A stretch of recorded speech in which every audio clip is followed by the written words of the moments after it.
She's just busting out the spear, full on skewering the lower class. Absolutely vicious, absolutely vile, disgusting woman. But she is kind of bad.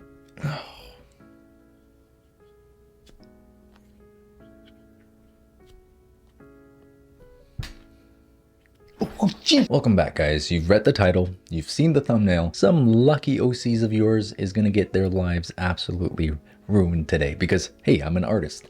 That's what I do. I just inflict incomprehensible trauma onto characters. So buckle up, let's make some villains. So at the risk of becoming a little bit predictable, I once again went into our Patreon Discord server and asked my beautiful patrons for some of their characters that they want to offer as ritual sacrifice today. And there's, oh my goodness, that's a lot. Look at all my victims. So we're gonna try our best to go through some of these. We're going to take a look at them and see which ones we want to destroy. I cannot wait. I love this series because it really lets me unleash my insanity. Considering I got roasted last time I submitted, I think I'll sit this one out. Don't do that. There's nothing but love. All right. Think of me like a harsh father. Never pays any attention to you, doesn't play catch with you, doesn't show up to your graduation, you know, that kind of deal. But deep down, you know, I love you. All right, Peanut, congratulations. You got the first entry in. This is my B OC. She is part bee, part human hybrid. She is small, but has... How did the human and the bee... Is that legal? She hasn't always liked humans, but is willing to put this aside to help them in their times of need. So she is slightly racist too. Okay. All right. Peanut, 10 out of 10. This is Kelvin, and he is beautiful. He got into a wonderland that turns out not to be so wonderful. Oh, his goal is to get back home. Okay, he's calm, he's positive, and even when he's very tired, he still smiles. What a kind guy. Once he worked in a kindergarten and he gets along well with children. Okay, huge green flag. Later, he becomes a tailor and has a cat owl friend. So nice. We could ruin his life. This is my OC Vanya. She witnessed the murder of her parents. Wow, we are starting off strong, and was kidnapped at a young age so that she could be trained and sold to be a servant under the rich. I don't think you're allowed to do that. The men that bought her were very abusive. Currently, she is just trying to live the rest of her life as peacefully as she can. I don't know if you can recover from that. This is my OC Ash the Grey. His village was destroyed when he was very young and he was captive of bandits for many years. You guys love your kidnapping stories. When his village was destroyed, he was badly burned and collapsed on a ritual stone, which accidentally cursed him with the inability to die. Okay, very interesting. This is my OC Elena. She is a princess to kingdom as well as a talented mage. Left drawing is her in her casual outfit, and on the right is her battle mage outfit. Very casual, huh? Oh my goodness, he's I'm at a loss for words. This is what peak male performance looks like. This is Virtue, the queen of Zozoma, a fictional African nation, dedicated to restoring her homeland, which was destroyed by demonic beasts. Very cool. I love these fighting poses, and I can see that you've followed along with our some of our pose tutorials, which is fantastic. Okay, this is a gorgeous drawing. The bounce light on this white mask, the rim light on the character, just wow, the rendering on the hair and the clothing. Ray wears mask to be mysterious. I'm not that good at writing backstories. Here's Luca. He's a simple high school boy, but who was born with a curse. The mark on his left cheek. Ah, yes. 2 sperm cells. He's forced every night to fight these demons in his dreams to survive. The demons are all souls of past people who died to this curse. Oh. Very interesting. Ooh, very cool. This is Vanya. She is a part of a world where 90% of the population has magic and 10% are people without. There's discrimination as magic wielders hold more superiority, and Vanya is a magic wielder herself. Okay, so she has some sort of air-based power that allows her to manipulate objects. She comes from a prominent military family and is a part of a specialized team called Valkyries, but her story arc is learning that her government and the people she fights for might not be the team to actually fight for. This is my OC Runa. In the fantasy world of magic and mysterious lore, she's coming of age and wants to become an unmatched warrior. All of these poses and expressions really brings life to the character. And I love this one of her running from a boar.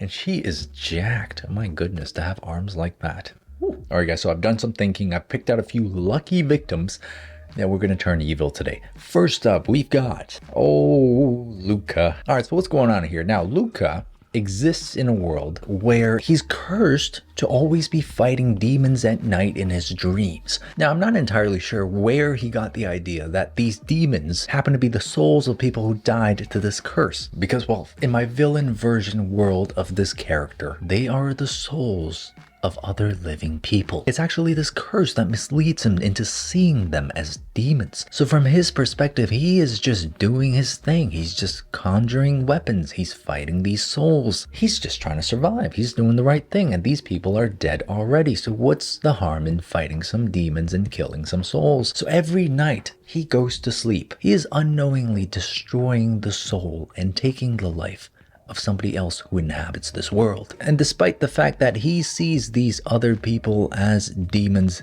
he himself is actually the most horrifying demon of them all. He is the one that shows up in people's nightmares. And if you have been cursed to be paid a visit by our dear friend Luca here, you will not be waking up from that sleep. I'm sorry. He will take your soul and destroy every remnant of what you used to be. And there's a sketch of Luca. He's got so many eyes so he can Luca at you before you die. Now with this story, what I'm most fascinated by is how he's going to react when he eventually finds out that he is actually killing thousands and thousands of people. I don't know, I don't think he would take it too well. Me personally, I wouldn't take it too well either. Starting to look like a Dementor, which I guess is fitting, you know, since he's taking the souls of people. You'll love to see it. All right, look at that. We've got a nice silhouette down now. Luca's looking absolutely fabulous. The eyeball kind of theme on his clothing is inspired by actually one of the illustrations showcasing the monster that he's fighting. So I thought maybe I'd take some inspiration from that. And where does he get all these eyes? I don't know. Maybe every time he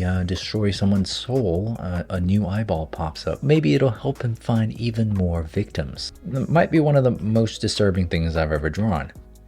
Oh yeah. Oh, ooh, good lord. I mean, it looks good though. Give him yellow eyes because Luca's got yellow eyes. Perfect. This is absolutely wild. I'm so sorry for what I've done to your character. Now, if you're watching this video right now and you're a little bit scared that Luca's gonna come pay you a visit tonight, I'm gonna give you guys a trick, okay? The only way for you to survive an encounter with Luca in your dreams is to tell him that he has beautiful eyes. He's a sucker for that, all right? So if you see him, just be like, you got beautiful eyes, man. And he'll walk right out. He'll be like, thanks, have a nice day. Look at them. All shiny, glistening. Yeah, you know what? I'm gonna give him a little mouth hole. I want him to breathe a little bit. And there you go, guys. There's our first villain, Luca, in all of his glory. Absolutely nasty. All right, now moving on to a different world. Here is our second soon-to-be villain, Vanya. So she lives in this world where 90% of people have magic and the 10% who don't are oppressed. But you know what? I'm gonna change that a little bit, okay? I'm gonna say that 10% of people have magic and 90% of people don't. And the 90% who don't have magic are the ones who are oppressed by the 10% who do. Sounding a lot more familiar, right? Sounds just like our world. Now in the original story, she comes from a military family, so she just kind of follows her family's footsteps and joins the military forces. But in the villain version, her military parents were destroyed in a non-magic plebeian revolt. Like little cockroaches crawling out of your fridge, the non-magic poor people rose up in one of the greatest rebellions, and amidst the chaos, they broke into her family home and they killed her parents, who were known to be important members of the magic-wielding military. 3-year-old little Vanya was sitting on the ground witnessing the whole thing. But out of the kindness of their hearts, the people who killed her parents decided, we're not going to kill the little baby. So despite being 3 years old at the time, just a tiny little baby, she always remembered that date. And now in this world, there's no more doubt in her mind about any of the atrocities that she commits against the poor. She becomes the most renowned Valkyrie in the entire military. She becomes the destroyer of the poor. She's showered with honors and medals and crazy achievements, you know, like slaying 600 plebeians in one day. So in this world, she is unwaveringly protecting the power of the 10% of magic wielders. And she's racist, okay? She sees the non-magic as genuinely lesser beings. So there's that. And with that story having been told, here's the final sketch of Vanya. Now see, instead of the old purple armor that she would wear in the hero version of the story, now she wears white. Why is her armor white, you ask? Well, because the blood of her enemies show up better on a white surface. This is not a paint job. This is the blood of her enemies. The blood of the non-magic wielding peasants. Oh, lovely. You see, because in the hero version, she quells these unrests and these protests by using non-lethal force. But in the villain version, man, We don't got time for that. She's just busting out the spear, full on skewering the lower class, all while dehumanizing them. Just absolutely vicious, absolutely vile, disgusting woman. But she is kind of bad. Let's give her a big, nasty scar. This is from the day that her parents were destroyed. As you guys can see, I'm not going to do too much detail work here because with armor, I feel like I can just get lost in it. So I'm going to try to keep this really loose, nice and short, like a concept sketch. And that'll also give me enough time to move on to our next villain. And here we're going to give her a nice big spear. This is the skewer of peasants. All right, there you go. There's Vanya, the destroyer of peasants. And last but not least, we have Kelvin. I can't wait to ruin Kelvin's life. Kelvin's a very nice man who somehow ended up in a wonderland like Alice. But this wonderland is actually horrible. Now you see, in the hero version, he just tries to go home, but in the villain version, he was brought there for a reason. In the description of this character, you said he was a tailor. In the villain version,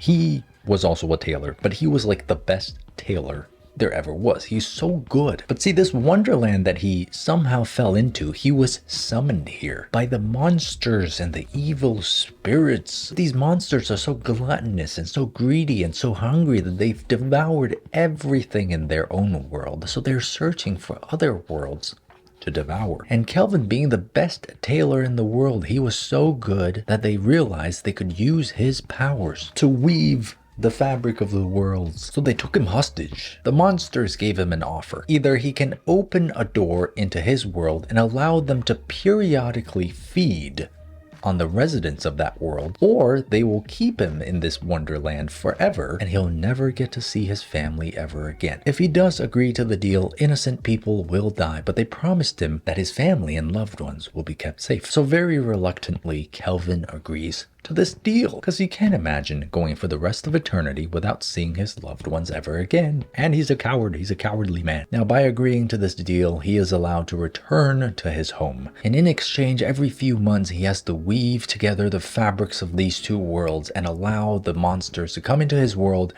to consume the innocent. And so he becomes Kelvin, the Tailor of Worlds, even though nobody in his world knows that he's behind this. They just think it's a natural phenomenon. And here he is using his power to bring the two worlds together so that the monsters can consume. I really do like his outfit, so I don't think I'm going to change anything about the color scheme here. We're just going to give him a bit of a reluctant villain kind of twist. Look at his expression.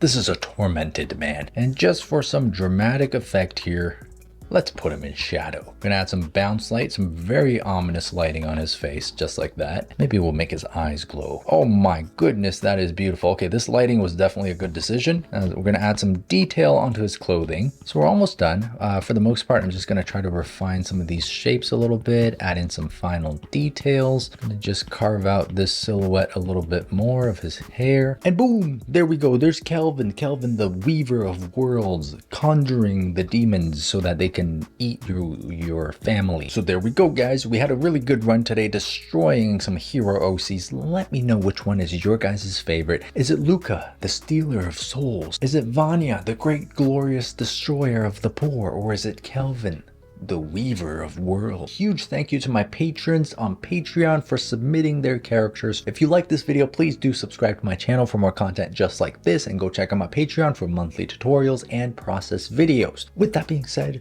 I'll see you guys on the next video. Oh, come on. Have you been like this the whole time? Come on, guys. You gotta give me a break. All right? I keep trying to feature you guys in these videos, and you keep kissing each other. Don't cry. Okay, I'm sorry.